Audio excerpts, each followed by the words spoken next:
సంవత్సరాల తరబడి government job కోసం వేచి చూస్తున్నారా? కేవలం 8 నెలల్లో మీ కల నెరవేర్చుకోండి. వెంటనే కింది నెంబర్స్ కి కాల్ చేయండి.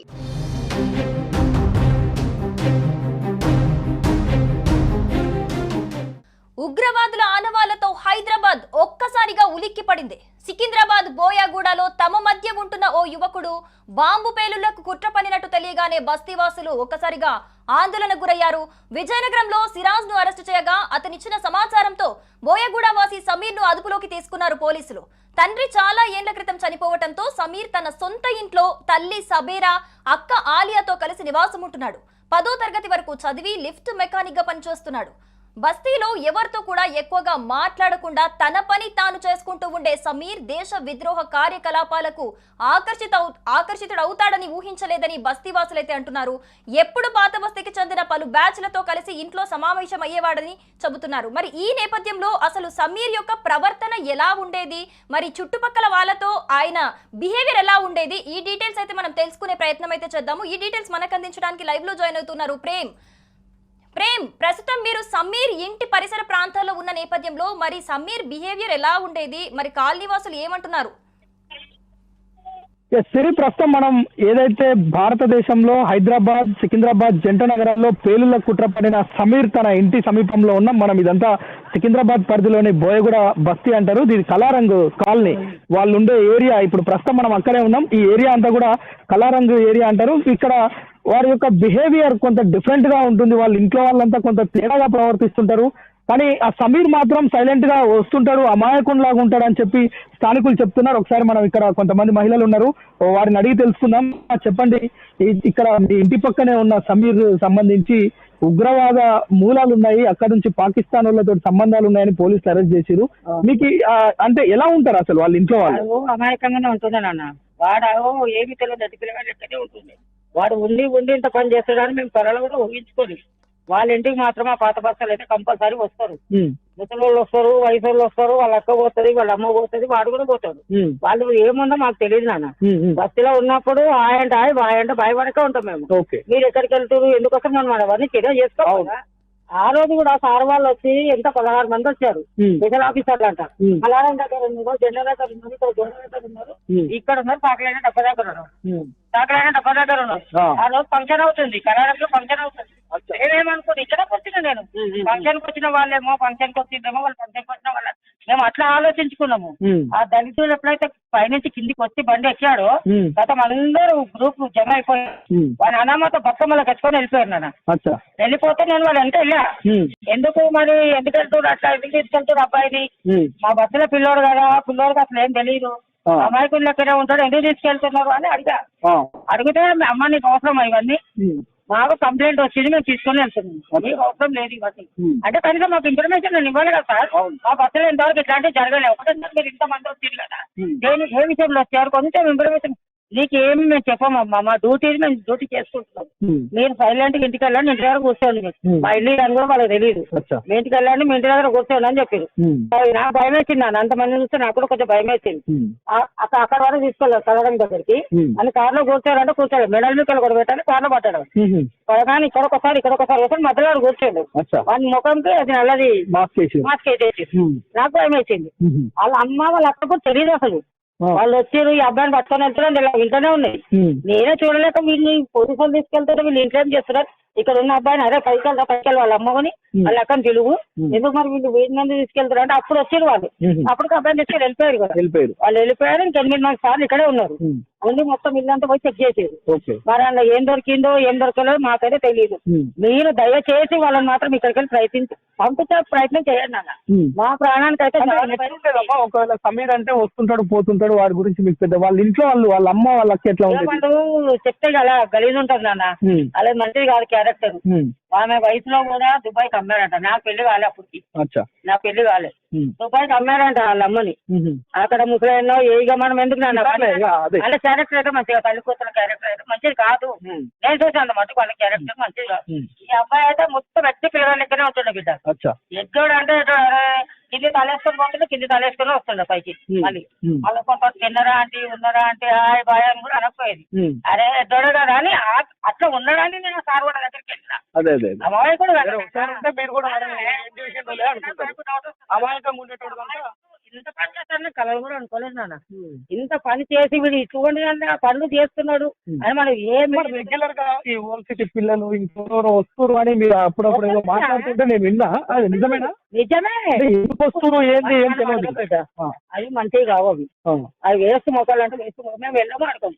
ఏమో ఈయన ఎందుకు వచ్చిందో మనం అడిగిన నా ఇంటికి ఎవరైనా వస్తే ఒకరోజు ఈ అమ్మాయితో గొడవ పెట్టుకోదు. मेरे సద్య బాగా ఉన్నాయి తుమారా కైకు అని ఇక వీళ్ళు వాళ్ళు ఎక్కువ గొడవలు ఎక్కువ పోలీస్ స్టేషన్లో కొండు పోయారు నాన్న. ఇక వీళ్ళ వాళ్ళకి ఒక క్షణం పడదు. 10 సార్లు ఒక 20 సార్లు పోలీస్ స్టేషన్కి వెళ్ళండి, 10 సార్లు ఒక పోలీస్ స్టేషన్కి వెళ్ళండి. వీళ్ళ వాళ్ళకి అసలు పడేది. అసలు వాళ్ళు ఎవరితో అసలు కరెక్ట్గా ఉండరు నాన్న. ఫస్ట్ కూడా చెప్పాలంటే ఎవరింటే వాళ్ళే ఉంటాము. మా ఇంట్లో మేమే వాళ్ళు ఇట్లా బయటకొచ్చారు, తిన్నారా అంటే తిన్నారు, ఉన్నారా అంటే అంతవరకే. కానీ వాళ్ళ క్యారెక్టర్ అయితే మంచిగా కాదు. వాళ్ళని అయితే దయచేసి ఇక్కడ నుంచి కాల్ చేపించేది బిడ్డ. నేను ఫస్ట్ చెప్తున్నా, మీకు దండం చేస్తున్నా. వాళ్ళు ఇక్కడ ఉంటేనైతే మా ప్రాణం కానే ఉంది, చాలా హాని ఉంది మాకు. నువ్వు నమ్ముతానేమో ఆ తల్లిదండ్రులు పట్టుకుని వస్తే ఇంకా కంటిన్యూ నిద్రపోయింది. ఒక భయం అనేది అయిపోయింది. పడుకుంటున్నా పొద్దున్న కూర్చుంటే మాట్లాడుకుంటాం, నైట్ ఏం చేస్తాము ఒక్క తింటాం పడుకుంటాము. ఆయన నా పిల్లగా తింటాము. అది ఇప్పుడు కూడా అంటున్నా బస్సులోనే చేస్తే మేము బస్సులోనే బాంబులో బిజినెస్ చేస్తున్నామా, మేము ఎక్కడ బాంబులు వేల్చామా? వీడియో వాళ్ళకి చెప్తున్నాడు బస్సులోనే చేశారు, బస్సులోనే చేశారు. బస్సులోకి ఏం పట్టింది బిడ్డ, ఎవరి పరిసరాలు వాళ్ళకే ఉన్నాయి. ఆయన కొడుకు నేర్పించి మేము బాంబులు పెట్టు గిమ్ములు పెట్టి మేము ఎందుకు చెప్తాం? నేను చెప్తున్నా కదా నాన్న, వాళ్ళకంతా సైకో మెంటాలిటీ వాళ్ళకి. వాళ్ళకి ఏం మాట్లాడాలి ఎవరితోమో తెలియదు వాళ్ళకు, కానీ క్యారెక్టర్ మాత్రం మంచిది కాదు. తల్లి కూతురు అయితే మంచిది కాదు. అమ్మా ఏంటి మీరు చెప్పండి, చాలా సార్లు మీరు గొడవ పడ్డట్టు పోలీస్ స్టేషన్ లో కూడా వెళ్ళండి చెప్తున్నారు. నిజానికి వాళ్ళు ఎట్లా ఉండేటోళ్ళు ఏంటి ఒకసారి చెప్పండి. కాదు సార్, మా అబ్బాయి అడిగిండు ఏమని, మీరు మా అబ్బాయి ఈ బిల్డింగ్ మీద ఎందుకు ఎక్కాడు అని అడిగాడు. అడిగితే ఆయన అన్నాడు, మా ఇంటికి 100 మంది వస్తారు, నువ్వెవరు అడగనీకి అంటే 100 మంది అని కాదు, ఎవరు రావద్దు, మీ ఇంటికి వచ్చింది కదా, మీ ఇంట్లో కూర్చుంటబెట్టి మాట్లాడంటే నువ్వెవరు అని కొట్లాట చేసి మాతోనే పోలీస్ దాకా పోయినాం సార్. నుంచి మేము బంద్ చేసినాం. వాళ్ళు నా పక్కకే ఉంటారు. నా పిల్లగాడు ఒక పిల్లగాడు దీంట్లో డిమార్ట్ లో చేస్తాడు, ఆయన నైట్ డ్యూటీ, రాత్రి 10 గంటలకు పోతాడు. ఇంకో ఆయన డైలీనే పోతాడు వస్తాడు. ఎప్పుడు ఏం చేశారో మాకు తెలియదు సార్. మాకు ఎంత భయం ఉందంటే సాయంత్రం ఇప్పుడు 6 కాగానే మేము తలుపులు వేసుకొని కూర్చొని ఉంటుంది. మా భయం, మాకు టెన్షన్ మాకు. ఎందుకంటే చిన్నపిల్లలు ఇద్దరు మాకు అబ్బాయికి, మా కోడలు ఆమె భయపడుతుంది, ఎవరైనా భయపడుతుంది. మేము మా పొద్దంతా ఉండం. ఇప్పుడు నేను డ్యూటీ దిగినా ఇప్పుడు ఇంటికి పోతాం.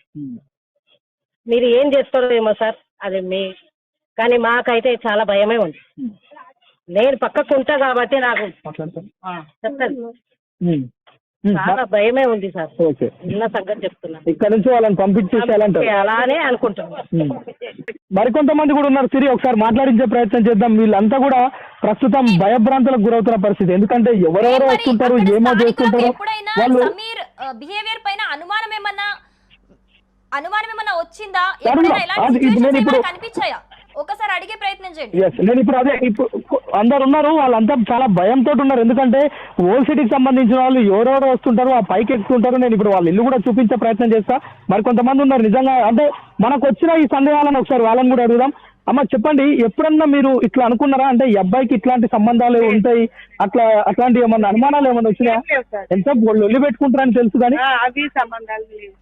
మరి ఇప్పుడు ఎట్లా ఉంటారు మీ బస్సు వాళ్ళంతా? నిన్న నాకు ఒక లెక్క, ఇప్పుడు ఒక లెక్క, మీది భయం అవుతుంది. ఏం చేయాలి మరి ఇప్పుడు? ఎవరికైనా భయం వేస్తుంది, రాత్రి కాగానే భయం వేస్తుంది. ఎవరైనా కొత్త వాళ్ళని చూస్తే భయం, రాత్రి పూట కూడా భయం వేస్తుంది. మీరు చెప్పండి ఏంటి పరిస్థితి ఇప్పుడు, మీ ఏరియా పరిస్థితి ఏంటి? నిన్న మొన్న వరకు ఎట్లా ఉండే? ఇన్ని రోజులు మాకు తెలియదు, అదే సైలెంట్ గా వస్తుండే, సైలెంట్ గా వస్తుండే. మేము కూడా చూస్తున్నాము, మాకు కూడా భయమే ఉంది. చూసా అంటే వాళ్ళ ఇంట్లో వాళ్ళని చూసి, అంటే ఊకే అలా గొడవ పెట్టుకుంటున్నారు పక్క వాళ్ళతోటి అని వీళ్ళ మీద ఎప్పుడన్నా అనుమానం? అదే ఇక్కడ ఉన్న వాళ్ళందరూ పోలీసులకు కూడా కంప్లైంట్ ఇచ్చారు, వీళ్ళని ఇక్కడ నుంచి పంపించేసి అని తట్టుకోలేకపోతున్నారు. ఎందుకు అంత ఇదిగా ఏముంటారు వాళ్ళు అసలు? అంటే వాళ్ళతో ఏమైనా మాట్లాడితే గొడవ పెట్టేసుకుంటారా ఎట్లా?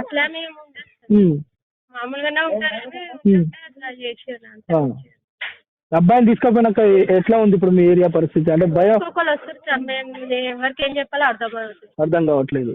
ఓకే. రైట్. అంటే సిరి వీళ్ళంతా కూడా ఇక్కడ ఉన్న బస్తీ వాసులంతా, ఈ యొక్క కళారంగ వాసులంతా కూడా ఒకటే కోరుకుంటున్నారు. అంటే నిన్న మొన్నటి వరకు మా ఏరియా చాలా ప్రశాంతంగా ఉండే, మేము అందరం కలిసిమెలిసి ఉంటుండే. ఈ రోజు ఒక్కసారిగా ఈ ఏరియా మొత్తం కూడా పోలీసులు రావడం, ఊరికే పోలీసులు అదేవిధంగా ఇతర మీడియా వాళ్ళు కావచ్చు, ఇక్కడ ఈ ఎవరెవరో వస్తున్నారు, అసలు ఎవరు వస్తున్నారు ఎవరు పోతున్నారో అర్థం కాని పరిస్థితి. కానీ వీరు ఇక్కడ ఉంటే మాత్రం మా ప్రాణాలకు హాని అని చెప్పి వారంతా కూడా భయపడుతున్న పరిస్థితి. కాలనీ వాసులంతా సరదాగా, అంటే మనం చూడొచ్చు ఇది ఒక పల్లెటూరు వాతావరణం లాగా, వీళ్ళందరూ ఇక్కడ కూర్చొని మాట్లాడుకోవడం కావచ్చు. ఇక పక్కనే టెంపుల్ కూడా ఉంది, ఆ పిల్లలు ఆడుకుంటున్నారు. ఎవరు వస్తున్నారో ఎందుకు వస్తున్నారో అర్థం కాని పరిస్థితిలో ఉన్నాం. మొత్తం కూడా వీళ్ళని ఇక్కడ నుంచి ఖాళీ చేపిస్తేనే మేము కొంత ప్రశాంతం అవుతామని చెప్పి, కొంత మనశ్శాంతిగా ఉంటామని చెప్పి ఆవేదన వ్యక్తం చేస్తున్న పరిస్థితి అయితే చాలా స్పష్టంగా కనిపిస్తుంది Siri. Right Prem, thanks for the details. So మొత్తంగా చూసుకుంటే గనక సమీర్ బిహేవియర్ అయితే కాలనీ వాసులతోనైతే చాలా సైలెంట్ గా ఉండేవాడు, అమాయకంగా ఉండేవాడు అని చెప్పేసి వాళ్ళు ముందు చెప్తున్నారు. బట్ ఒక్కసారిగా పోలీసులు ఏదైతే వచ్చి సమీర్ని అరెస్ట్ చేశారో, ఒక్కసారి సమీర్ నిజ స్వరూపం తెలిసేసరికి అక్కడున్న స్థానికులైతే ఒక్కసారిగా భయాందోళనకు గురై ఖచ్చితంగా ఇక్కడి నుంచి వాళ్ళని పంపించేయాల్సిందే, ఇక్కడ ఉండే ప్రసక్తే లేదు అని చెప్పేసి కూడా అక్కడున్న స్థానికులు ఆందోళన వ్యక్తం చేస్తున్నట్టుగా తెలుస్తోంది. మరి ఇప్పటి వరకు అయితే 6 స్లీపర్ సెల్స్ ని మాత్రమే గుర్తించారు, 2ని అరెస్ట్ చేశారు. మరి దేశవ్యాప్తంగా కూడా ఇంకా ఎంతమందికి వీళ్ళతో లింకులు ఉన్నాయి, ఇంకా ఎంతమంది స్లీపర్ సెల్స్ ఉన్నారు అనే వేటలో అయితే పోలీసులు ఇప్పటి ఉన్నట్టుగా తెలుస్తోంది.